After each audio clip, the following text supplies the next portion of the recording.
Hello students, how are you all? So in today's class, we will be discussing about the problem of excess demand and deficient demand.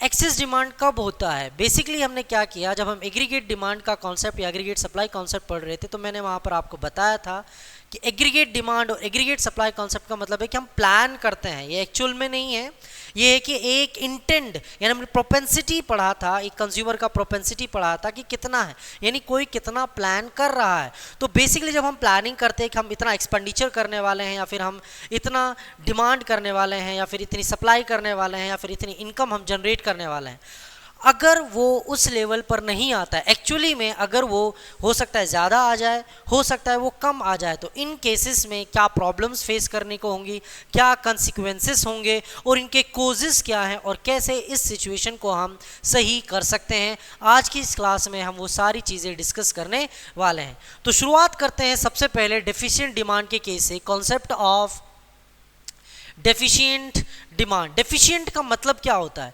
Deficient का मतलब यहाँ पर होता है कम। Deficient का मतलब है शॉर्टेज। शॉर्टेज का मतलब है डिमांड में शॉर्टेज हो जाना। आप एक एग्जाम्पल के तौर पे देखिए इस चीज़ को, यहाँ पर देखिए कि शॉर्टेज हो जाना डिमांड, यानी आपने प्लान कुछ और किया कि यहाँ पर होने वाला है लेकिन एक्चुअल में ऐसा नहीं हुआ है, उसी को हम यहाँ पर कहते हैं। जैसे एग्जाम्पल के तौर पर यहाँ पर देखिए, मान लीजिए आपने जब प्लान किया था, ये एक्स एक्सिस, ये वाई एक्सिस, ये आपका ज़ीरो, आपने प्लान किया था कि आपका जो इनकम है वो इस लेवल पर रहेगा, क्योंकि हम तो ये पहले से ही इस कॉन्सेप्ट में यहाँ पर डिसाइड कर चुके हैं, जो इनकम है हमारी वो कांस्टेंट रेट से इंक्रीज होगी और हमेशा 45 डिग्री के एंगल पर रहेगी। यानी एग्रीगेट सप्लाई जो है हमारा या फिर इनकम जो है, इस कॉन्सेप्ट में अभी के लिए आपके CUT के सिलेबस के हिसाब से आपको इसको कांस्टेंट रखना, एक ही कर्व बना है 45 डिग्री पर रहेगा। और मान लीजिए हमारा जो डिमांड था वो कुछ इस तरह था, डिमांड हमारा ये था, आपने जो प्लान किया था, डिमांड हमारा ये था जो प्लान हुआ, ओके।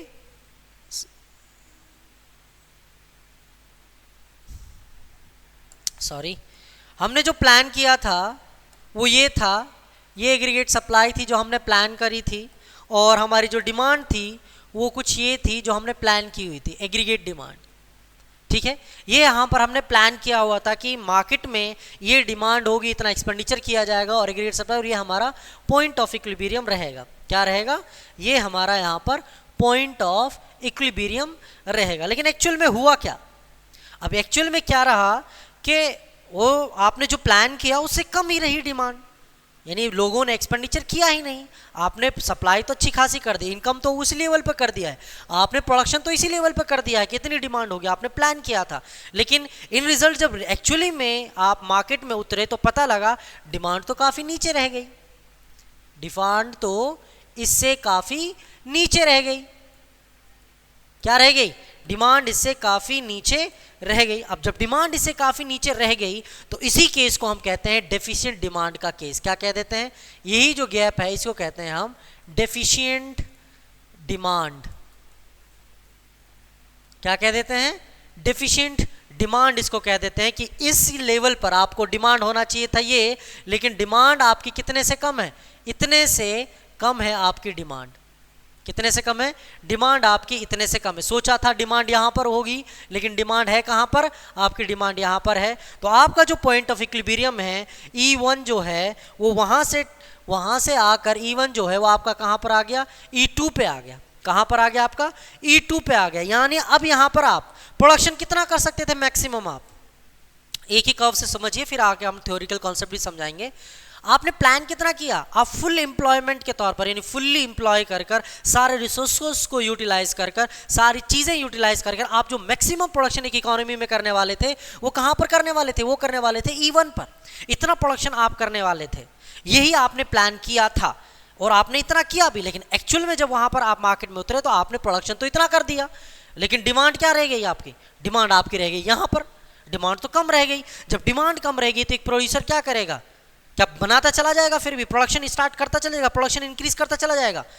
बताइए, बिल्कुल नहीं। वो प्रोडक्शन इंक्रीज नहीं करेगा, वो क्या कर देगा? प्रोडक्शन को कट कर देगा। और प्रोडक्शन को कट करने का मतलब ये है कि वो अपनी कैपेसिटी के अकॉर्डिंग, अपनी एबिलिटी या फिर कैपेसिटी से कम पर वो क्या है, प्रोडक्शन करेगा, उतना ही प्रोडक्शन करेगा जितना है। इसका मतलब है अब वो प्रोडक्शन कहाँ पर करेगा, वो प्रोडक्शन इस लेवल पर करेगा, E2 पे करेगा। जब E2 पे वो प्रोडक्शन करेगा तो ये E2 का जो कॉन्सेप्ट है आपका, E2 का कॉन्सेप्ट है, यही कॉन्सेप्ट आपका क्या बन जाएगा, E2 पे जब आप करेगा, इसको हम कहेंगे equilibrium at under employment.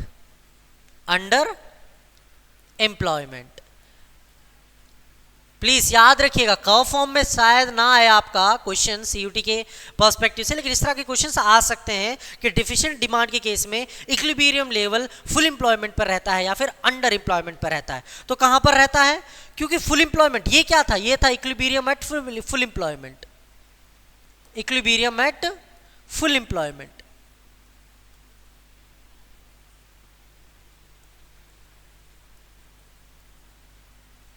Equilibrium at full employment, तो वहां पर इक्विलिब्रियम फुल एम्प्लॉयमेंट बता, मैक्सिमम प्रोडक्शन कर रहे थे वहां पर जितनी आपकी कैपेसिटी थी, फुल यूटिलाइजेशन ऑफ रिसोर्सेज के थ्रू। लेकिन यहां पर क्या हुआ, क्योंकि डिमांड कम हो गई, जब डिमांड कम हो गई तो आप ऑब्वियसली बात है आप पूरा टोटल थोड़ी ना करेंगे, आप वो सारी की सारी चीजें थोड़ी ना यहां पर करेंगे आप, क्योंकि डिमांड क्या हो गई आपकी, डिमांड हो गई आपकी कम, और जब डिमांड कम हो गई तो आप प्रोडक्शन भी अपना कम कर दोगे। जब प्रोडक्शन आप कम कर दोगे इसका मतलब आप रिसोर्सेज का फुलर यूटिलाइजेशन नहीं कर रहे हो, और जब रिसोर्सेज का फुलर यूटिलाइजेशन नहीं कर रहे हो तो आपका इक्विलिब्रियम भी डाउन आ जाएगा, और इसी केस को हम कहते हैं डेफिशिएंट डिमांड का केस। समझ में आया कि नहीं, एक ही कर्व से। अब ये जो गैप है, ये जो गैप है यहां पर जो आपको ये गैप दिखाई दे रहा है, ये गैप बेसिकली है क्या, अब ये जो गैप आपको दिखाई दे रहा है, ये गैप क्या है, ये गैप आपका कहला जाता है क्या, डिफ्लेशनरी गैप, डिफ्लेशनरी गैप। अब डिफ्लेशन से बना है डिफ्लेशनरी गैप। अब डिफ्लेशन क्या होता है बताओ कोई, डिफ्लेशन क्या होता है, डिफ्लेशन का मतलब है decrease in prices, continuous decrease in prices, decrease in prices, continuous याद रखिएगा, continuous decrease in prices, prices जो हैं वो डिक्रीज होते चले जाते हैं, ये कहलाता है हमारा क्या, डिफ्लेशन। अब डिफ्लेशन क्यों, ये गैप को डिफ्लेशन क्यों कहा जाता है, इस गैप को डिफ्लेशन इसलिए कहा जाता है क्योंकि अब भाई प्रोडक्शन आपने कर ली ज़्यादा, आपके पास अनसोल्ड स्टॉक पड़ा हुआ है, वो बिक नहीं रहा है, आपने सोचा तो बिक जाएगा लेकिन ऐसा हुआ नहीं एक्चुअल में, तो वो अभी बिक नहीं रहा, आपके पास रखा हुआ है, मार्केट में उतनी डिमांड है ही नहीं है। जब मार्केट में डिमांड नहीं है तो आप क्या करोगे एज अ प्रोड्यूसर, आप उनके प्राइजेस क्या कर दोगे, कम कर दोगे, ताकि लोग जो है प्राइजेस कम होने की वजह से ज़्यादा खरीदें। तो यहाँ से इस लेवल पर आने तक प्राइजेस आपके कंटिन्यूसली डिक्रीज करेगा प्रोड्यूसर, क्योंकि वहाँ पर कंटिन्यूसली डिक्रीज होंगे प्राइजेस इस गैप में, इसीलिए इसको कहा जाता है deflationary gap. I hope you have understand. एक ही कर्व में हमने सारे कॉन्सेप्ट जो हैं आपके क्लियर करने की यहाँ पर कोशिश की है। समझ में आया कि नहीं आया? जो आपने प्लान किया है वो है इक्विलिब्रियम एट फुल एम्प्लॉयमेंट, जो एक्चुअल में आपका आया है वो है equilibrium at under employment in the deficient demand case. Under employment का केस किस में आता है, डेफिशिएंट डिमांड के केस में आता है। और जो गैप होता है इस दौरान प्राइसेस रिड्यूस होते हैं, और इसीलिए इस गैप को हम क्या कह देते हैं, डिफ्लेशनरी गैप यहाँ पर कह देते हैं। क्लियर एवरीबॉडी, समझ में आया कि नहीं आया? आई होप कि सारे कॉन्सेप्ट्स आपको क्लियर हो गए होंगे कि क्या है, कैसा नहीं है। ओके तो अब इसका थ्योरेटिकल एस्पेक्ट हम देख लेते हैं, क्या है कैसा है, वो सारी चीज़ें यहाँ पर देख लेते हैं। तो क्या है आपका कॉन्सेप्ट्स ऑफ डेफिशिएंट डिमांड, क्या है, एग्रीगेट डिमांड, और एग्रीगेट डिमांड जो कम हो जाए किससे, एग्रीगेट सप्लाई से, उस केस को हम क्या कह देते हैं, उस केस को हम कह देते हैं यहाँ पर एग्रीगेट डिमांड क्या हो जाए, आपके इक्विलिब्रियम एग्रीगेट सप्लाई से, यानी सप्लाई आपकी ज़्यादा, आपने प्रोडक्शन कम कर दी, क्योंकि आपने प्लान क्या हुआ था ज़्यादा, और लेकिन डिमांड रहेगी कम, तो इस वाली सिचुएशन को हम क्या कह देते हैं, एग्रीगेट डिमांड का कॉन्सेप्ट यहाँ पर कह देते हैं। क्लियर है कि नहीं, समझ में आया?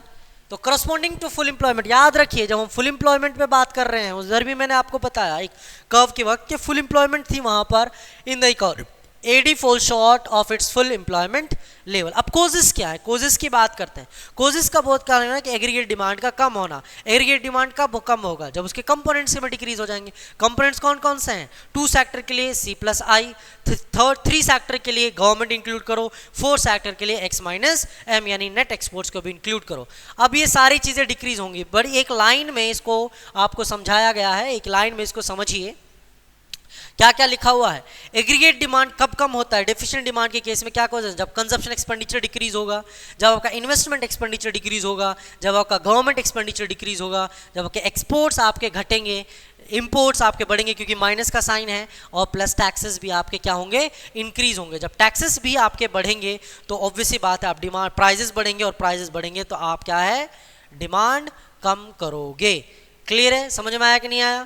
तो क्या क्या चीजें हैं, reduction in private consumption expenditure that is C, reduction in private investment expenditure that is I, reduction in government expenditure that is G, decline in exports that is X, and rise in imports that is M, and increase in tax rates. तो ये causes हैं आपके कौन से concept के, deficient demand की problem के ये कॉजेस हैं। क्लियर है कि नहीं है। नाउ कॉन्सिक्वेंसेस, कंसिक्वेंस मतलब क्या इफेक्ट होगा, इकोनॉमी पर क्या इफेक्ट होगा, इसका एंड रिजल्ट क्या होगा। हालांकि मैं आपको कुछ एक्सप्लेन भी कर चुका हूं, लेकिन फिर भी देख लेते हैं यहाँ पर कौन कौन से हैं। Consequences of deficient aggregate demand में सबसे पहला क्या होगा, अंडर एम्प्लॉयमेंट पर इक्विलिब्रियम होगा। अभी मैंने कर्व के थ्रू आपको एक्सप्लेन किया था, फिर से आपको बता देते हैं, फिर से बता देते हैं आपको कि कैसा था। जैसे यहाँ पर आप देख पा रहे हो, इस कर्व में हमने अंडर एम्प्लॉयमेंट का देखा था कि अंडर एम्प्लॉयमेंट में कैसे जो है कर्व जो है, पहले इक्विलिब्रियम ऊपर था जब, अब देखिए ये लेवल इक्विलिब्रियम 1 था, इक्विलिब्रियम फुल एम्प्लॉयमेंट पे था। अभी आप मैक्सिमम प्रोडक्शन आप E1 पे कर सकते हो, मैक्सिमम प्रोडक्शन आप यहाँ पर कर सकते हो, लेकिन अब आपको मजबूरी है क्योंकि डिमांड तो मार्केट में है नहीं, लोग खरीद नहीं रहे। जब खरीद रहे हैं तो आपको प्रोडक्शन अपना रिड्यूस करना पड़ेगा। इसका मतलब आपको अपने रिसोर्सेज को कम यूटिलाइज करना पड़ेगा, अंडर एम्प्लॉयमेंट आपको वहां पर रखना पड़ेगा। तो इक्विलिब्रियम डेफिशिएंट डिमांड के केस में क्या हो जाता है, इक्विलिब्रियम एट अंडर एम्प्लॉयमेंट। तो एक ये कंसिक्वेंसेस यहाँ पर आपको देखने को मिलेगा। क्लियर है, समझ में आया कि नहीं। दूसरा क्या था, डिफ्लेशनरी गैप, जैसे मैंने आपको यहाँ पर भी बताया हुआ है। डिफ्लेशनरी गैप, डिफ्लेशनरी गैप क्या होता है, equal to deficiency of AD. जितने से एग्रीगेट डिमांड कम है उसी गैप को हम डिफ्लेशनरी गैप कहते हैं, क्योंकि उस दौरान, क्यों कहते हैं कि उस दौरान प्राइजेस जो है वो क्या होते हैं, डिक्रीज होते हैं। लो एडी लो होगी, एग्रीगेट डिमांड कम है, एग्रीगेट डिमांड कम है तो इन्वेस्टमेंट कम होगी। जब इन्वेस्टमेंट यानी इन्वेस्टमेंट एक्सपेंडिचर कम होगा तो आउटपुट प्रोडक्शन कम होगी, और जब प्रोडक्शन कम होगा तो आपकी इनकम भी फिर से क्या हो जाएगी, कम हो जाएगी। और आपका फिर से क्या हो जाएगी, जब इनकम कम तो इनकम कम, आप कम डिमांड करोगे, फिर से कम डिमांड करोगे। फिर से समझिए चेन रिएक्शन है कि कैसे ये इफेक्ट करता है। सबसे पहले एग्रीगेट डिमांड कम हुई, जब एग्रीगेट डिमांड कम हुई तो इन्वेस्टमेंट एक्सपेंडिचर यानी वो प्रोडक्शन कम करेगा। जब प्रोडक्शन ही कम होगा तो आउटपुट कम हो गया, आउटपुट यानी जो भी टोटल आउटपुट आपकी निकल रही थी वो कम हुआ तो लोगों की इनकम कम होगी। जब लोगों की इनकम कम हुई तो वो फिर से कम डिमांड करेंगे क्योंकि उनके पास पैसा उतना नहीं रहेगा। तो इस तरह ये एक डेफिशिएंट डिमांड के केस में पूरा डिफ्लेशनरी ट्रैप में जो एक इकोनॉमी है वो फंस जाएगी। किस में फंस जाएगी, डिफ्लेशनरी ट्रैप।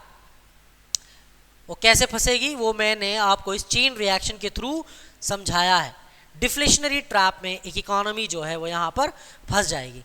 नेक्स्ट है अनडिजायर्ड स्टॉक्स। ऑब्वियसली बात है, अनडिजायर्ड स्टॉक आप नहीं चाहते थे, आपने प्लान किया था कि जितना मैं प्रोडक्शन कर रहा हूँ, जितना प्रोड्यूसर एक इकोनॉमी में प्रोडक्शन कर रहा है वो सारा का सारा सोल्ड हो जाएगा, वो सारा का सारा बिक जाएगा। लेकिन क्या ऐसा हुआ, नहीं हुआ। तो आपका स्टॉक बच गया। स्टॉक बचने का मतलब है कि वो नहीं चाहते थे कि वो स्टॉक आपके पास बचे, आप चाहते थे कि सेल आउट हो, लेकिन वो सेल आउट नहीं हुआ तो स्टॉक बच गया। उसी को हम कहते हैं undesired stocks. Undesired stocks falls in prices. Undesired stock की वजह से क्या होगा, प्राइजेस कम होंगे क्योंकि स्टॉक पड़ा हुआ है। अब स्टॉक पड़ा हुआ है तो वो खराब हो जाएगा। खराब होने के डर से आप क्या करते हो, प्राइजेस को रिड्यूस करते हो ताकि लोग जो हैं प्राइजेस को रिड्यूस करने के बाद, क्योंकि हमने पढ़ा है इसको माइक्रो इकोनॉमिक्स से कॉन्सेप्ट में, लॉ ऑफ डिमांड में प्राइस और डिमांड नेगेटिवली रिलेटेड हैं कि अगर प्राइस कम होता है तो डिमांड, आपका प्राइस ज़्यादा होता है तो डिमांड कम होती है, प्राइस कम होता है तो डिमांड बढ़ती है। अब जैसे ही ये प्राइस फॉल करेंगे हम तो हमारी डिमांड बढ़ जाएगी। दूसरा क्या है, fall in planned output. Obviously बात है, अब जो मैंने पहले प्लान किया था कि मैं इतना प्रोडक्शन करूँगा, अब मैं वो नहीं करूँगा। अब नेक्स्ट टाइम मैं क्या करूँगा, मैं कम प्रोडक्शन करूँगा। मैं क्यों इतनी ज़्यादा प्रोडक्शन करूँ जब मुझे पता है मार्केट में वो बिकने वाला ही एक्सक्यूज मी, मार्केट में वो बिकने वाला ही नहीं है। जब मुझे पता है मार्केट में डिमांड ही नहीं है, तो मैं जो पहले प्रोडक्शन मैंने करी थी, जो प्लान किया था कि वहाँ पर मैं प्रोडक्शन करूँगा, क्या अब भी मैं वहाँ पर प्रोडक्शन करूँगा? अगर करूँगा तो मैं तो बेवकूफ़ हूँ, फिर से मैं ये प्रॉब्लम, डेफिशिएंट डिमांड की प्रॉब्लम मुझे फेस करनी पड़ेगी। तो मैं क्या करूँगा, मैं अपनी प्रोडक्शन को रिड्यूस कर दूंगा। इसका मतलब मैं अपनी प्लान्ड आउटपुट जो है वो रिड्यूस कर दूंगा, कम कर दूंगा। क्लियर है? नेक्स्ट है लॉस ऑफ प्रॉफिट्स। अब प्रॉफिट्स क्यों लॉस होंगे? अनसोल्ड, सोल्ड आउट जो नहीं रहेंगे, जो अनसोल्ड स्टॉक रहेगा उसकी वजह से क्या रहेगा, आपको लॉसेस देखने पड़ेंगे, क्योंकि आपके क्या है, स्टॉक्स जो हैं वो बिक नहीं रहे हैं। Producers are not able to clear this stock unsold stock की वजह से। और साथ ही साथ में दूसरा लॉस किस वजह से होगा, क्योंकि प्रॉफिट्स में, क्योंकि उसने प्राइजेस रिड्यूस करे हैं। दूसरा क्या होगा, and lead to price crash. और प्राइस क्रैश करोगे, एक तो माल नहीं बिक रहा है, ऊपर से प्राइस रिड्यूस कर रहे हो, तो इस तरह जो है डेफिशिएंट डिमांड के केस में एक प्रोड्यूसर को इकोनॉमी में बहुत ज़्यादा लॉसेस या फिर प्रॉफिट्स का फेस करना पड़ेगा, लॉस ऑफ प्रॉफिट्स का फेस करना पड़ेगा। I hope you have understand the consequences, क्या रिलेटेड कंसिक्वेंसेस है, समझ में आया कि नहीं आया? अब नेक्स्ट है हमारा कॉन्सेप्ट ऑफ एक्सेस डिमांड। अब एक्सेस डिमांड का कॉन्सेप्ट को समझने के लिए फिर से हम कर्व पर चले जाते हैं, कर्व को देखते हैं पहले। तो कर्व पे देखेंगे, यहां पर देखिए एक्सेस डिमांड के केस में ये देखिए, अब आपने यहां पर डिमांड को क्या किया, यहां पर डिमांड को कम आका, ये तो आपका ये रहेगा एग्रीगेट सप्लाई, या फिर आप इसको इनकम कह सकते हो, जो हमेशा 45 डिग्री पर आपका रहेगा। इसके बाद जो है एग्रीगेट डिमांड। अब एग्रीगेट डिमांड जो है आपने सोचा है यहाँ पर कि ये रहेगा एग्रीगेट डिमांड AD1, लेकिन एक्चुअल में हुआ क्या, एक्चुअल में क्या रहा कि एक्चुअल में आपका जो डिमांड है वो बढ़कर कहाँ पर आ गया, वो बढ़कर हो गया यहाँ पर AD2 आप कह सकते हो। तो इसमें क्या था आपका, अगर इसकी बात की जाए तो एग्रीगेट डिमांड ये था आपका प्लान्ड, ये तो प्लान था, और ये क्या था, ये था एक्चुअल आपका, जो एक्चुअल में आपका अब रहा है, जो एक्चुअल में डिमांड आपकी रही है। अब इस कर्व के हिसाब से अगर आप देखेंगे तो इस कर्व में क्या है, इस कर्व में आपका जो इक्विलिब्रियम पॉइंट था वो ये था, आपका जो इक्विलिब्रियम पॉइंट था वो ये था, E1 आपका ये था। लेकिन अभी आपका क्या है, अभी आपका इक्विलिब्रियम पॉइंट जो एक्चुअल में होना चाहिए था वो ये है E2। आपने प्लान क्या किया था, प्लान किया था E1 पर, लेकिन एक्चुअल में हुआ क्या, एक्चुअल में डिमांड हो गई ज़्यादा। अब जब डिमांड ज़्यादा हो गई तो मैंने आपको लास्ट उसमें भी बताया था, जो ये इक्विलिब्रियम का आपका फर्स्ट इक्विलिब्रियम स्टेट होता है, यहाँ पर होती है फुल एम्प्लॉयमेंट। क्या होती है, फुल एम्प्लॉयमेंट, फुल एम्प्लॉयमेंट होती है। अब क्या केस था, इससे पहले वाले में अगर आप बात करें तो हमारा फुल एम्प्लॉयमेंट ऊपर था, ये हमारा फुल एम्प्लॉयमेंट था, और ये हमारा अंडर एम्प्लॉयमेंट था। ये हमारा फुल एम्प्लॉयमेंट का केस था, ये अंडर एम्प्लॉयमेंट था। अब फुल एम्प्लॉयमेंट से आप नीचे तो रिड्यूस तो कर सकते हो ना प्रोडक्शन, क्योंकि आपके पास ऑप्शन है, आप कट कर सकते हो प्रोडक्शन में। लेकिन यहां पर आप फुल एम्प्लॉयमेंट ऑलरेडी अचीव कर चुके हो। जब फुल एम्प्लॉयमेंट आप ऑलरेडी अचीव कर चुके हो तो इससे ज़्यादा अब डिमांड हो गई ज़्यादा। अब जब डिमांड ज़्यादा हो गई तो क्या आप यहाँ पर प्रोडक्शन आप बढ़ा सकते हो, जैसे वहां पर आपके पास ऑप्शन था प्रोडक्शन को कट करना, अंडर एम्प्लॉयमेंट पर लेकर आ जाना, क्या अब आप यहाँ पर प्रोडक्शन बढ़ा सकते हो? नहीं, ऑब्वियस सी बात है, हम यहाँ पर प्रोडक्शन नहीं बढ़ा सकते। क्यों प्रोडक्शन यहाँ पर नहीं बढ़ा सकते, प्रोडक्शन यहाँ पर इसलिए नहीं बढ़ा सकते क्योंकि यहाँ पर फुल एम्प्लॉयमेंट हम ऑलरेडी अचीव कर चुके हैं। तो वो अनअटेनेबल कॉम्बिनेशन है हमारे लिए।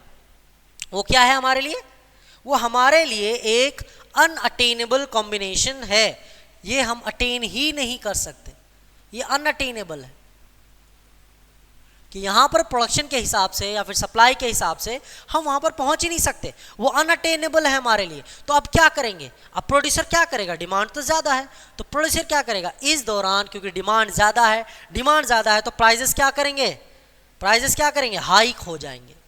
तो इस गैप में, इसी गैप को हम क्या कहते हैं, इसी गैप को हम बेसिकली कह देते हैं आपका एक्सेस डिमांड का गैप। एक्सेस डिमांड है इसी दौरान, और इसी गैप को हम एक और चीज़ कह देते हैं, वो है आपका, इसी को हम कह देते हैं वो है इन्फ्लेशनरी गैप। क्या कह देते हैं, इन्फ्लेशनरी गैप भी इसको हम कह देते हैं। अब इन्फ्लेशनरी गैप क्यों? क्योंकि इस दौरान अब आप प्रोडक्शन तो कट नहीं कर सकते। जब प्रोडक्शन कट नहीं करोगे तो आप क्या करोगे? प्राइजेस को हाइक करोगे। जब प्राइजेस को आप यहाँ पर इंक्रीज करोगे तो कंटिन्यूस प्राइजेस इंक्रीज होंगे तब तक कि जब तक ये डिमांड जो है, प्रोडक्शन वहाँ पर नहीं जाएगा, डिमांड जब तक यहाँ पर इक्विलिब्रियम स्टेट पर ना आ जाए, जब तक डिमांड आपकी इस तरह इक्विलिब्रियम स्टेट पर ना आ जाए तब तक आप प्राइस हाइक करते रहोगे। और क्योंकि कंटिन्यूसली इंक्रीज इन प्राइसेस होगा तो इसी को हम कहते हैं इन्फ्लेशनरी गैप या फिर इन्फ्लेशन या फिर इन्फ्लेशनरी ट्रैप इसको कहा जाता है। I hope you have understand. समझ में आया कि नहीं आया? Clear everybody? अब इसका थियोरेटिकल कॉन्सेप्ट जो है हम देख लेते हैं।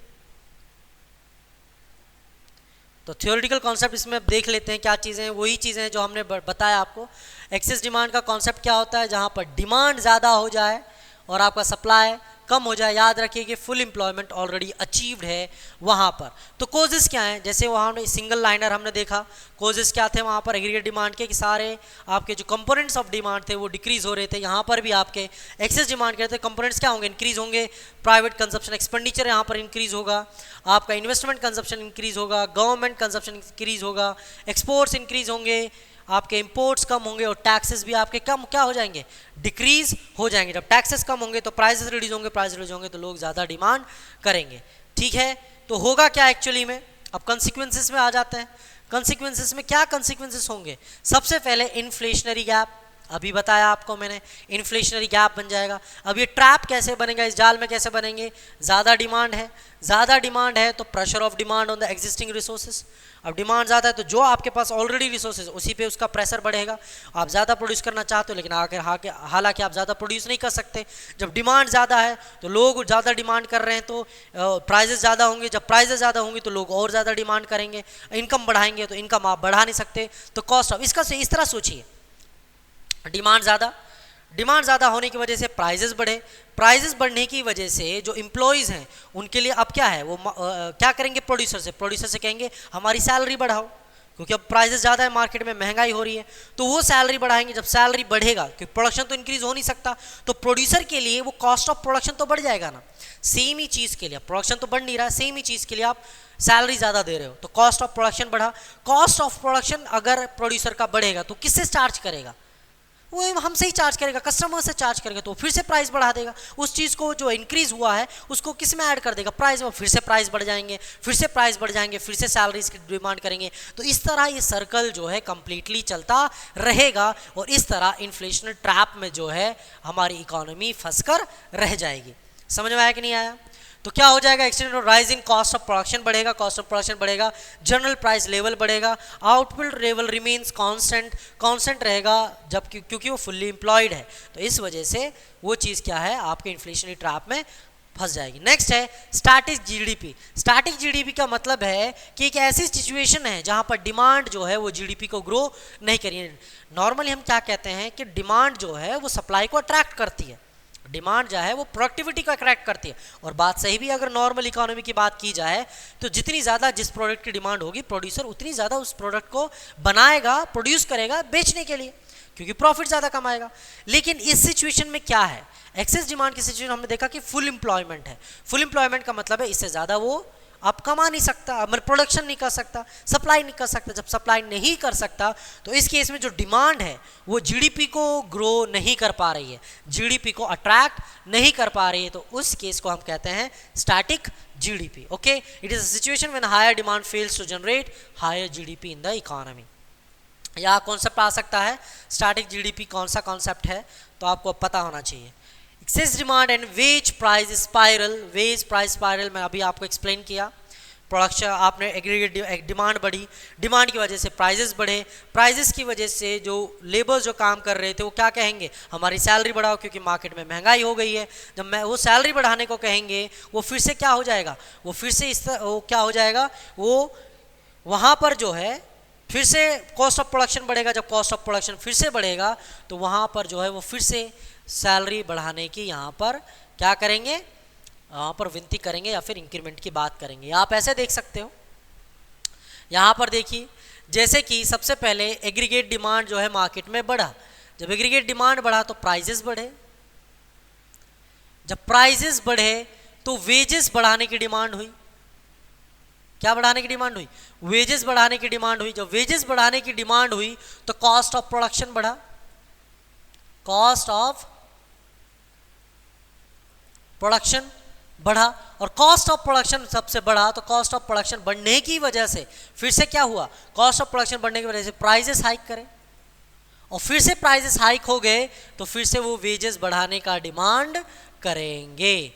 तो इस तरह ये जो है यहाँ से लेकर यहाँ तक एक स्पाइरल में फंस जाएगा, एक क्या है, एक जाल में फंस कर रह जाएगी इकोनॉमी।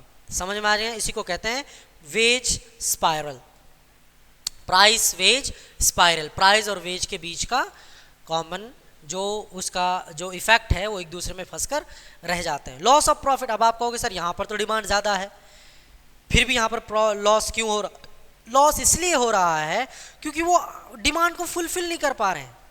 आप ऐसे बताइए, आप लाइक एग्जांपल के तौर पर आपके पास समोसे आप बेच रहे हैं, एग्जांपल के तौर पर आपने वहाँ पर 50 समोसेज बनाए दिन में, जबकि आप ज़्यादा बना सकते थे। 50 लोग जो है आपके पास आए और आपके समोसे खत्म, उसके बाद जो है 10 लोग और आए खरीदने के लिए समोसे, तो आप क्या मन में सोचते हो? काश कि मेरे पास समोसे और बना लेता तो इन 10 लोगों को खाली नहीं जाने देता, मैं मेरा और प्रॉफिट हो जाता। तो इसी लॉस को हम यहाँ पर बात कर रहे हैं। तो loss, there is a loss of profit owing to unfulfilled demand in the economy. आप डिमांड को फुलफिल नहीं कर पा रहे हो इकोनॉमी में, इस वजह से आपका लॉस हो रहा है ना। इसको करेक्ट कैसे किया जा सकते हैं? करेक्ट करने के दो मेन मेथड्स हैं बेसिकली। एक तो है आपके फिस्कल पॉलिसीज या फिर आप कह सकते हो फिस्कल मेजर्स, और दूसरे हैं मॉनेटरी पॉलिसीज या फिर मॉनेटरी मेजर्स। पहले नॉर्मली देख लेते हैं कि फिस्कल पॉलिसी क्या क्या होती है, कैसे होती है, फिर बाद में हम देखेंगे कि इनकी वजह से कैसे इसको करेक्ट किया जा सकता है। सिंपली पहले देखिए गवर्नमेंट फिस्कल पॉलिसीज में क्या क्या चीज़ आती हैं। एक बार याद रखिए, फिस्कल पॉलिसीज वो है जिसमें गवर्नमेंट इंटरफेयर करती है, गवर्नमेंट डिसीजंस लेती है। ठीक है, कौन कौन से गवर्नमेंट एक्सपेंडिचर हैं? टैक्सेस है, पब्लिक बोरोइंग है, बोरिंग फ्रॉम आरबीआई है, डेफिसिट फाइनेंसिंग है। डेफिसिट फाइनेंसिंग बेसिकली होती है printing of new notes, new currency की आप जब यहाँ पर प्रिंटिंग करते हो। नेक्स्ट है मॉनेटरी मेजर्स। मॉनेटरी मेजर्स याद रखिए थोड़ा सा, जो ये फिस्कल मेजर्स हैं ये गवर्नमेंट लेती है। कौन लेती है? ये आपका गवर्नमेंट लेती है, ये गवर्नमेंट लेती है।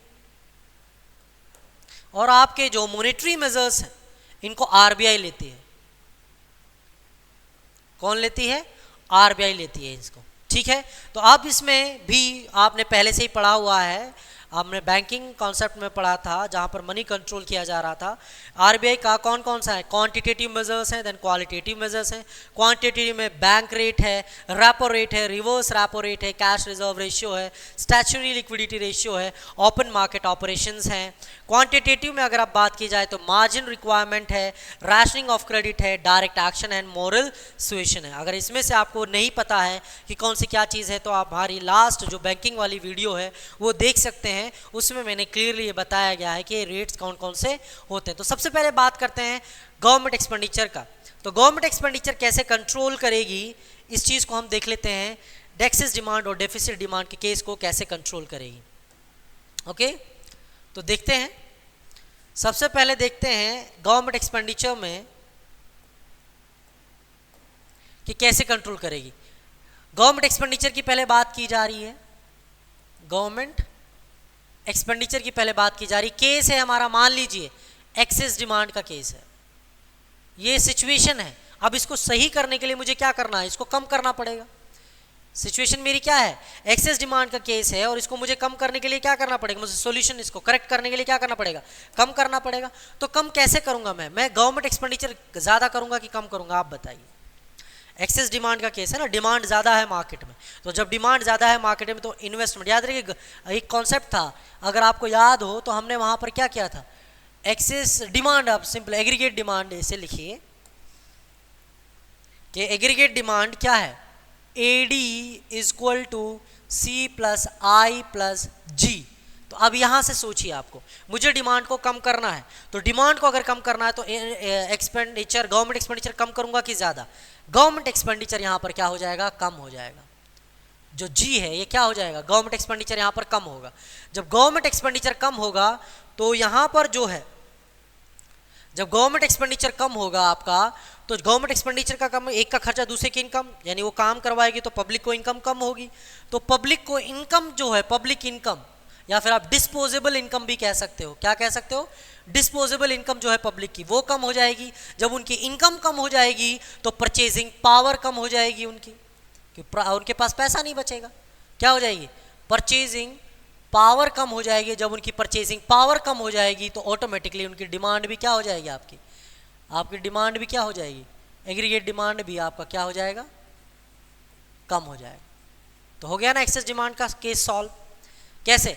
गवर्नमेंट एक्सपेंडिचर कम, गवर्नमेंट एक्सपेंडिचर कर तो पब्लिक की इनकम कम, क्योंकि गवर्नमेंट ने खर्चा किया, पब्लिक को इनकम हुई, क्योंकि उन्हीं को जो तो जॉब पर रखेगी, तो उनकी इनकम कम, तो उनकी परचेजिंग पावर कम होगी। जब परचेजिंग पावर यानी खरीदने की क्षमता कम होगी तो डिमांड भी वो क्या करेंगे? कम करेंगे। अब इसी तरह आप ये देखिए डेफिशिएंट डिमांड का केस। तो डेफिशिएंट डिमांड के केस में इसका उल्टा, सिंपल, गवर्नमेंट क्या करेगी? इसको बढ़ाएगी, गवर्नमेंट एक्सपेंडिचर बढ़ाएगी। जो गवर्नमेंट एक्सपेंडिचर बढ़ाएगी तो पब्लिक इनकम क्या हो जाएगी? मैं इसको पीआई लिख रहा हूँ, पब्लिक इनकम, या फिर आप इसको वाई के फॉर्म में भी आप इसको लिख सकते हो। मैं पब्लिक इनकम लिख रहा हूँ। जब पब्लिक इनकम क्या हो जाएगी? बढ़ जाएगी। जब पब्लिक इनकम बढ़ जाएगी तो उनकी परचेजिंग पावर, पीपी भी बढ़ जाएगा। जब परचेजिंग पावर बढ़ जाएगी तो एग्रीगेट डिमांड भी आपका क्या हो जाएगा? मार्केट में, एक इकोनॉमी में बढ़ जाएगा। इस तरह एक्सेस डिमांड और डेफिसिट डिमांड के केस को हम फिस्कल पॉलिसी, उसमें सबसे पहले जो गवर्नमेंट एक्सपेंडिचर है उसके थ्रू सॉल्व कर सकते हैं। नेक्स्ट क्या था हमारा? इसके अलावा नेक्स्ट क्या था? नेक्स्ट था हमारा टैक्सेस। अब टैक्सेस का देखते हैं। केस है हमारा टैक्सेस में एक्सेस डिमांड का, और एक्सेस डिमांड का केस है तो क्या करेंगे बताइए? टैक्सेस बढ़ाएंगे कि घटाएंगे? बताइए। टैक्सेस कम होगा कि बढ़ेगा? एक्सेस डिमांड का केस है तो टैक्सेस हम क्या कर देंगे? बढ़ा देंगे। टैक्स बढ़ेगा तो प्राइजेस क्या हो जाएंगे? गुड्स के प्राइजेस बढ़ जाएंगे। जब गुड्स के प्राइजेस बढ़ जाएंगे तो लोगों की जो परचेजिंग पावर है वो क्या हो जाएगी? कम हो जाएगी। टैक्स बढ़ा तो प्राइजेस बढ़े तो लोगों की परचेजिंग पावर कम हुई, लोगों की परचेजिंग पावर कम हुई तो वो डिमांड भी क्या करेंगे? कम करेंगे। वो डिमांड भी क्या करेंगे? कम करेंगे। इसका वाइस वर्सा, अगर डेफिशिएंट डिमांड का केस है तो इसको करेक्ट कैसे करेंगे? तो इसको करेक्ट करने के लिए क्या करेंगे? बेसिकली टैक्स को क्या कर देंगे? कम कर देंगे। जब टैक्स कम होगा आपका तो प्राइजेस भी क्या हो जाएंगे? आपके कम हो जाएंगे। जब प्राइजेस कम हो जाएंगे तो उनकी परचेजिंग पावर पब्लिक की बढ़ जाएगी, और परचेजिंग पावर बढ़ेगी तो डिमांड भी आपका क्या हो जाएगा? बढ़ जाएगा। तो इस तरह हम जो है एक्सेस डिमांड के केस या डेफिशिएंट डिमांड के केस को सॉल्व कर सकते हैं। नेक्स्ट है हमारा, नेक्स्ट क्या था हमारा? एक्सेस डिमांड, टैक्सेस हो गए। टैक्सेस के बाद हमारा नेक्स्ट क्या था? नेक्स्ट क्या था हमारा बताइए? डेफिसिट फाइनेंसिंग था, और डेफिसिट फाइनेंसिंग के साथ साथ पब्लिक बोरोविंग। क्या था? पब्लिक बोरोविंग, या बोरोविंग फ्रॉम आरबीआई कह लो या फिर पब्लिक बोरोविंग कह लो, एक ही बात इसमें होगी। अब सबसे पहले बात करते हैं पब्लिक बोरोविंग की। पब्लिक बोरोविंग, तो आप बताइए, एक्सेस डिमांड का केस है। किसका केस है? एक्सेस डिमांड का केस है। तो एक्सेस डिमांड को मुझे करेक्ट करना है तो मैं पब्लिक बोरोविंग ज्यादा करूंगा कि कम करूंगा? जरा सोचिए। मैं पब्लिक से बोरोविंग्स ज़्यादा करूँगा। जब पब्लिक से बोरोविंग ज़्यादा हो गए तो उनके पास जो मनी है, मनी सप्लाई जो है, उनके पास जो मनी सप्लाई है वो क्या हो जाएगी? कम हो जाएगी। जब मनी सप्लाई उनके पास कम हो जाएगी तो उनकी परचेजिंग पावर कम हो जाएगी, और जब परचेजिंग पावर कम हो जाएगी तो वो डिमांड भी क्या करेंगे? कम करेंगे। समझ में आया कि नहीं आया? इसी का ऑपोजिट हो जाएगा आपका क्या? डेफिशिएंट डिमांड का केस में। तो डेफिशिएंट डिमांड के केस में क्या करेंगे हम? डेफिशिएंट डिमांड के केस में पब्लिक बोरोविंग्स कम कर देगी। जब पब्लिक बोरोविंग्स कम होगी तो मनी सप्लाई जो है मार्केट में वो बढ़ जाएगा। जब मनी सप्लाई मार्केट में बढ़ेगा तो परचेजिंग पावर भी बढ़ जाएगी, और परचेजिंग पावर अगर बढ़ा तो एग्रीगेट डिमांड भी बढ़ जाएगा, यानी लोग डिमांड ज़्यादा करना शुरू कर देंगे। क्लियर है कि नहीं है? समझ में आया कि नहीं आया? नेक्स्ट है आपका public borrowings from RBI. Next है हमारा बोरोविंग्स फ्रॉम आरबीआई, ये थर्ड था ना। फोर्थ है बोरोविंग्स फ्रॉम आरबीआई। तो आप बताइए, अगर एक्सेस डिमांड का केस है और इसको करेक्ट करना है, तो एक्सेस डिमांड का केस है और इसको करेक्ट करना है, तो गवर्नमेंट आरबीआई से बोरोविंग्स ज़्यादा करेगी कि कम करेगी? आप ही बताइए। आरबीआई से गवर्नमेंट बोरोविंग्स कम करेगी, ठीक है। क्या करेगी? बोरोविंग्स क्या हो जाएंगे? कम हो जाएंगे। बोरोविंग्स फ्रॉम आरबीआई क्या हो जाएंगे? कम हो जाएंगे। जब आरबीआई से बोरोविंग्स कम होगी तो गवर्नमेंट के पास गवर्नमेंट इनकम भी क्या हो जाएगी? कम हो जाएगी, यानी money supply with the government you can say. Government income नहीं कह सकते तो अगर आप, तो आप क्या कह सकते हो? मनी सप्लाई विथ गवर्नमेंट क्या हो जाएगी? कम हो जाएगी। जब गवर्नमेंट के विथ सप्लाई गवर्नमेंट के कम हो जाएगा तो गवर्नमेंट एक्सपेंडिचर क्या हो जाएगा? कम हो जाएगा। गवर्नमेंट एक्सपेंडिचर कम हो जाएगा तो पब्लिक इनकम क्या है? वो कम हो जाएगी। पब्लिक इनकम कम हो जाएगी तो उनकी परचेजिंग पावर कम हो जाएगी, और उनकी परचेजिंग पावर अगर कम हो गई तो उनकी एग्रीगेट डिमांड जो है वो भी क्या हो जाएगा? डिमांड भी कम हो जाएगी। और इसका ऑपोजिट हो जाएगा आपका किसमें? क्या हो जाएगा? ऑपोजिट हो जाएगा जब डेफिसिट डिमांड का केस होगा। समझ में आया कि नहीं आया? एवरीबॉडी क्लियर है? डेफिसिट फाइनेंसिंग का भी सेम है। डेफिसिट फाइनेंसिंग में भी आप बता सकते हो, वेरी इजी है। डेफिसिट फाइनेंसिंग पहले तो क्या होता है ये समझ लीजिए। डेफिसिट फाइनेंसिंग में है करेंसी प्रिंट करना, न्यू करेंसी, उसको डेफिसिट फाइनेंसिंग कहते हैं, जब न्यू नोट्स प्रिंट किए जाते हैं। न्यू नोट्स का अब एक्सेस डिमांड का केस है। एक्सेस डिमांड का केस का मतलब है, आप बताइए न्यू नोट्स करेंसी प्रिंट करेगी गवर्नमेंट की नहीं करेगी? मनी सप्लाई को कम करना है तभी तो डिमांड कम होगा। तो मनी सप्लाई को कम करने के लिए विल नॉट प्रिंट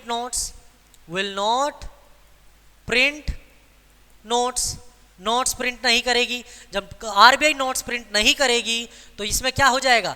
इसका जो मनी सप्लाई है वो डिक्रीज हो जाएगा, और मनी सप्लाई डिक्रीज होने का मतलब है लोगों की परचेजिंग पावर कम हुई। परचेजिंग पावर कम होने का मतलब है एग्रीगेट डिमांड क्या हो गया? आपका कम हो गया। Clear everybody? समझ में आया? इसका ऑपोजिट आपका हो जाएगा किसमें? डेफिशिएंट डिमांड के केस में। क्लियर है? नाउ नेक्स्ट चलते हैं हम हमारे जो क्वांटिटेटिव मेजर्स हैं। तो क्वांटिटेटिव मेजर्स की अगर बात की जाए तो सबसे पहला हमारा क्या आ जाता है? सबसे पहला हमारा आ जाता है रेपो रेट, बैंक रेट, ठीक है, आपका रिवर्स रेपो रेट, आपका एसएलआर हो, आपका सीआरआर हो, ये सारी चीज़ें, इतने रेट्स आपके गिवन हैं, ठीक है। अब इन सब में क्या करेगा? इन सब में एक ही रूल फॉलो करेगी आरबीआई इनको कंट्रोल करने के लिए। एक्सेस डिमांड का केस है, एक्सेस डिमांड के केस को सॉल्व करना है। चलो आरआर की बात करते हैं, रेट्स की बात करते हैं, सभी रेट्स को एक साथ। रेपो रेट को बढ़ाना। रेपो रेट क्या होता है? जिस रेट पर आरबीआई से कमर्शियल बैंक्स लोन लेते हैं वो बढ़ने का मतलब है कमर्शियल बैंक्स का पास पैसा कम पहुंचना। उनके पास पैसा कम पहुंचेगा तो वो लोन कम देंगी, लोन कम देंगी तो मनी सप्लाई कम होगी, मनी सप्लाई कम होगी तो डिमांड कम हो जाएगी। बैंक रेट सेम रेट है, बस शॉर्ट टर्म लोन के लिए आरबीआई से लोन लेती है कौन? आरबीआई। तो यहाँ पर भी रेट को क्या करेंगे? बढ़ा देंगे। नेक्स्ट है reverse repo rate. Reverse repo rate में क्या है? रिवर्स रेपो रेट आपको बताता है बेसिकली कि ऑपोजिट, कमर्शियल बैंक से अब आरबीआई लोन लेगी तो कमर्शियल बैंक से आरबीआई लोन लेगी, अगर इसको रेट को बढ़ा देंगे तो सारा पैसा जो पब्लिक को लोन ना देकर कमर्शियल बैंक किसको लोन दे देंगी? आरबीआई को लोन दे देंगी, क्योंकि वहाँ पर ज़्यादा इंटरेस्ट मिलेगा। तो जो वहाँ पर लोन दे देंगी तो कमर्शियल बैंक्स के पास पैसा कम बचेगा पब्लिक को लोन देने के लिए, पब्लिक को लोन नहीं मिलेगी तो उनके पास पैसा नहीं बचेगा, पैसा नहीं बचेगा तो डिमांड भी कम ही करेंगे। एसएलआर में भी ज़्यादा अमाउंट उसको लिक्विड एसेट्स के तौर पर अपने पास रखना है, किसको? बैंक्स को। जब ज़्यादा पैसा अपने पास रखेगी तो कम पैसा पब्लिक के पास पहुंचेगा, लोन के लिए पहुंचेगा, और लोन के लिए पब्लिक के पास कम लोन होगी तो मनी सप्लाई कम, मनी सप्लाई कम तो डिमांड कम। सीआरआर में भी सेम है, सीआरआर में भी रेट को बढ़ा दिया जाएगा। रेट बढ़ेगा तो याद रखिए जब रेट बढ़ेगा तो आरबीआई क्या, पब्लिक के पास का, कमर्शियल बैंक के पास कम पैसा बचेगा लोन देने के लिए तो लोन कम होंगी पब्लिक के लिए, मनी सप्लाई कम होगी और डिमांड भी कम हो जाएगी। तो ये सारी चीज़ें हैं, इसका मनी सप्लाई से रिलेटेड कॉन्सेप्ट है। तो मनी सप्लाई का रिलेटेड मैंने बैंकिंग में बताया हुआ है कैसे करते हैं। यहाँ पर सिंपल है, आपको एक चीज़ याद रखनी है, वो ये है सारे रेट्स को एग्रीगेट डिमांड के केस में सारे रेट्स को बढ़ा दिया जाएगा। जब रेट्स बढ़ेंगे तो मनी विथ कमर्शियल बैंक्स क्या हो जाएंगी? कम हो जाएगी। तो ये कम हो जाएगा तो लोन टू पब्लिक क्या हो जाएगा? लोन टू पब्लिक भी कम हो जाएगा। लोन टू पब्लिक अगर कम हो गया तो लोन टू पब्लिक अगर कम हो गया तो पब्लिक के पास मनी सप्लाई जो है वो कम हो जाएगी। मनी सप्लाई कम होने की वजह से उनकी परचेजिंग पावर कम हो जाएगी और परचेजिंग पावर कम होने की वजह से एग्रीगेट डिमांड भी क्या हो जाएगा, आपका कम हो जाएगा। समझ में आया एवरीबडी? तो यहाँ पर रेट्स को क्या कर देंगे, कम कर देंगे। डेफिसिट डिमांड के केस में इन्हीं रेट्स को क्या कर दिया जाएगा, रेट्स को कम कर दिया जाएगा और रेट्स कम कर जाएंगे, मनी सप्लाई इसका ऑपोजिट हो जाएगा और आपका एग्रीगेट डिमांड जो है बढ़ जाएगा। समझ में आया? सिर्फ इतना याद रखिए, क्वांटिटेटिव मेजर्स में एक्सेस डिमांड को सही करने के लिए यानी डिमांड को कम करने के लिए रेट्स को बढ़ा दिया जाएगा। कोई भी रेट उठा लो, सभी रेट्स को बढ़ा दिया जाएगा। और डेफिशिएंट डिमांड के केस में डिमांड को बढ़ाने के लिए, ऐसे तो सॉल्यूशन है, उसको बढ़ाने के लिए सारे रेट्स को कम कर दिया जाएगा। क्लियर है कि नहीं है? समझ में आया कि नहीं है? नेक्स्ट है ओपन मार्केट ऑपरेशंस। हमारा इसमें एक और है क्वांटिटेटिव मेजर्स में, ओपन मार्केट ऑपरेशंस। तो ओपन मार्केट ऑपरेशंस में भी एक्सेस डिमांड का केस है। तो एक्सेस डिमांड का केस है, बताइए गवर्नमेंट जो है आरबीआई के थ्रू अपने शेयर्स बेचेगी कि खरीदेगी? बताइए जरा। एक्सेस डिमांड के केस है, शेयर्स को बेचेगी, क्या कहेगी, स्टॉक्स को सेल करेगी। जब स्टॉक्स को सेल करने का मतलब है पब्लिक का पैसा, पब्लिक का जो मनी सप्लाई है, पब्लिक मनी जो है वो किसके पास आ जाना, पब्लिक मनी किसके पास आ जाना, कम टू आरबीआई, आरबीआई के पास आ जाना। तो जब उनके पास पैसा आरबीआई के पास हो जाएगा तो मार्केट में मनी सप्लाई कम हो गई, मनी सप्लाई मार्केट में कम हो गई तो आपका एग्रीगेट डिमांड भी क्या हो गया, कम हो गया। समझ में आया कि नहीं आया? और डेफिशिएंट डिमांड के केस में इसका ऑपोजिट, डेफिसिट डिमांड केस में स्टॉक्स को बाय करेगी, ओपन मार्केट में आकर स्टॉक्स को क्या करेगी, बाय करेगी। जब स्टॉक्स को बाय करेगी तो पैसा पब्लिक के पास जाएगा क्योंकि उनके शेयर्स आरबीआई खरीद रही है। पब्लिक के पास पैसा जाने का मतलब है पब्लिक में मनी सप्लाई बढ़ना और मनी सप्लाई का बढ़ने का मतलब है डिमांड इंक्रीज हो जाना। समझ में आया कि नहीं आया? Clear everybody? आई होप आप इस चेन रिएक्शन से आप समझ पा रहे हैं कि कैसे कैसी चीज़ वर्क कर रही है। नेक्स्ट है हमारा, ये करने के बाद मॉनेटरी पॉलिसीज हमारे हो गए, सारे रेट्स के आप याद रखिएगा, बढ़ा देना है, घटा देना। नेक्स्ट है क्वालिटेटिव मेजर्स। मार्जिनल रिक्वायरमेंट, याद रखना मनी सप्लाई में जो था आपका मेन टारगेट है मनी सप्लाई को कम या बढ़ाना। एक्सेस डिमांड के केस में मनी सप्लाई को कम करना, वो कैसे होगा वो देख लेना है आपको। मार्जिन रिक्वायरमेंट में जैसे कि मार्जिन रिक्वायरमेंट की अगर आप बात की जाए तो मार्जिन रिक्वायरमेंट में जब आप बात करेंगे मार्जिन रिक्वायरमेंट की, मार्जिन रिक्वायरमेंट आपको बता दिया है मैंने लास्ट क्लास में भी। जिसको नहीं पता है वो क्लास में आप जाकर वो देख सकते हो, बैंकिंग क्लास आप वो देख सकते हो, उसमें मैंने बताया कि सारी चीज़ें क्या होती हैं। मार्जिन रिक्वायरमेंट फिर भी आपको बताता हूँ, मतलब होता है कोलैटरल। तो आप बताइए कोलैटरल या फिर एमआर को एक्सेस डिमांड का केस है, मार्केट में एक्सेस डिमांड है, इसको कम करना है। तो इसको कम करने के लिए मुझे मार्जिन रिक्वायरमेंट यानी आपको मनी सप्लाई को कम करना है। मनी सप्लाई को कम करने के लिए मुझे क्या करना पड़ेगा, एमआर को बढ़ाना पड़ेगा। जब मार्जिन रिक्वायरमेंट कोलैटरल बढ़ेगा तो लोन टू पब्लिक क्या हो जाएंगी, लोन टू पब्लिक कम हो जाएगी। लोन टू पब्लिक कम होने का मतलब है मनी सप्लाई विद पब्लिक कम होना, मनी सप्लाई कम होने का मतलब है परचेजिंग पावर कम होना, और परचेजिंग पावर कम होने का मतलब है एग्रीगेट डिमांड भी क्या हो जाना, कम हो जाना। और इसका ऑपोजिट हो जाएगा डेफिसिट डिमांड के केस में, मार्जिन रिक्वायरमेंट को कम कर देंगे। हमारा नेक्स्ट क्या था, मार्जिन रिक्वायरमेंट के बाद हमारा नेक्स्ट क्या था, moral suasion. Moral suasion, moral suasion का मतलब है प्रेशराइज करना, ऑर्डर देना, डायरेक्टली बता देना, प्रेशराइज करना। इसको डायरेक्ट कंट्रोल भी हम कहते हैं, डायरेक्ट एक्शन भी इसी को कहते हैं, मोरल सुएशन को ही डायरेक्ट एक्शन कहते हैं। ओके, कि डायरेक्ट एक्शन ले लेना, डायरेक्ट एक्शन लेना, कहेगी लोन दो या मत दो।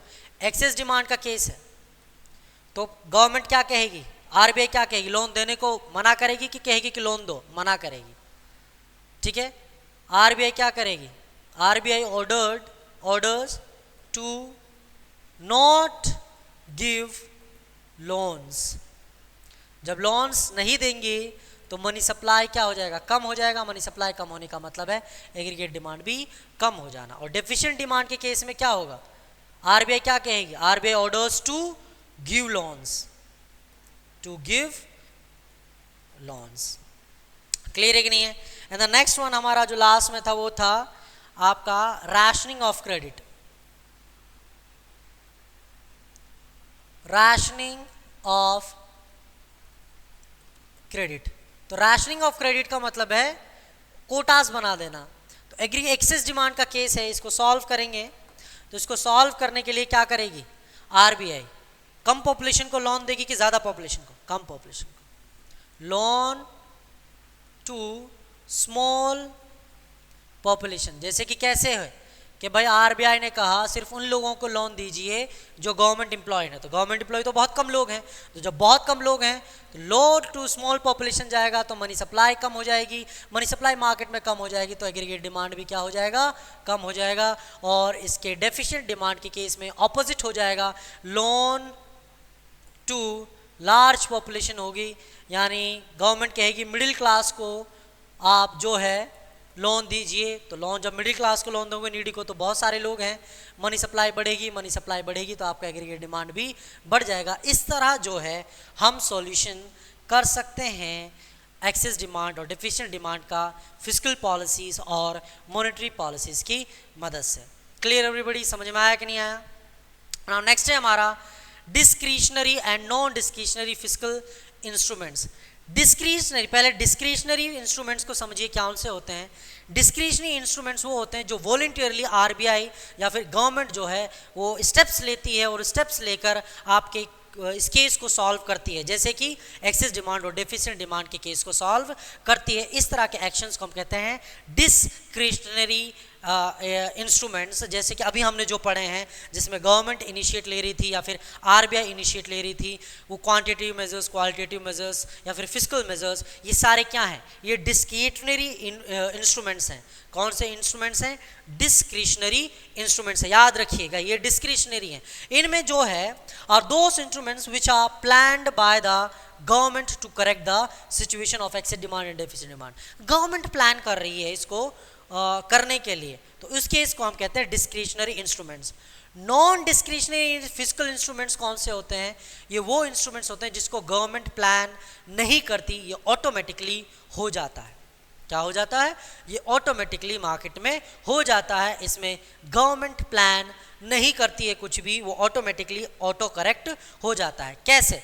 मान लीजिए मार्केट में AD automatically resist, aggregate demand आपका बढ़ेगा। एग्रीगेट डिमांड अगर आपका बढ़ेगा तो टैक्सेस भी आपके बढ़ेंगे, टैक्स रेवेन्यू बढ़ेगा no doubt. Aggregate demand, expenditure, expenditure, supply, supply, income, income अगर ज़्यादा हुई तो टैक्सेस भी ज़्यादा होंगे। जब टैक्सेस ज़्यादा होंगे तो ऑब्वियस ही बात है वो फिर से ऑटोमेटिकली क्या करेगा? एग्रीगेट डिमांड को, टैक्सेस ज़्यादा होने का मतलब है प्राइजेस ज़्यादा, और प्राइजेस ज़्यादा होने का मतलब है फिर से एग्रीगेट डिमांड में कमी आ जाना। फिर से एक्सप्लेन करता हूँ। एग्रीगेट डिमांड को हम एक्सपेंडिचर मानते हैं, expenditure is equal to income, एक का खर्चा दूसरे की इनकम। एग्रीगेट डिमांड बढ़ा यानी एक्सपेंडिचर बढ़ा, एक्सपेंडिचर बढ़ने का मतलब है इनकम बढ़ा, इनकम बढ़ने का मतलब है, इनकम बढ़ने का मतलब टैक्स बढ़ा, इनकम टैक्स, इनकम टैक्स बढ़ा।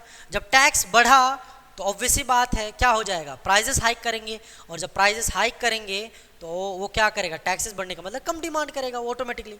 इनकम बढ़ी, उस पर टैक्स बढ़ा, जब टैक्स बढ़ा तो इनकम आपके पास कम बची, जब इनकम आपके पास कम बची तो आपका क्या हो जाएगा? एग्रीगेट डिमांड भी ऑटोमेटिकली करेक्ट डिक्रीज हो जाएगा। तो इस तरह की सिचुएशन को हम कहते हैं नॉन डिस्क्रिशनरी फिस्कल इंस्ट्रूमेंट।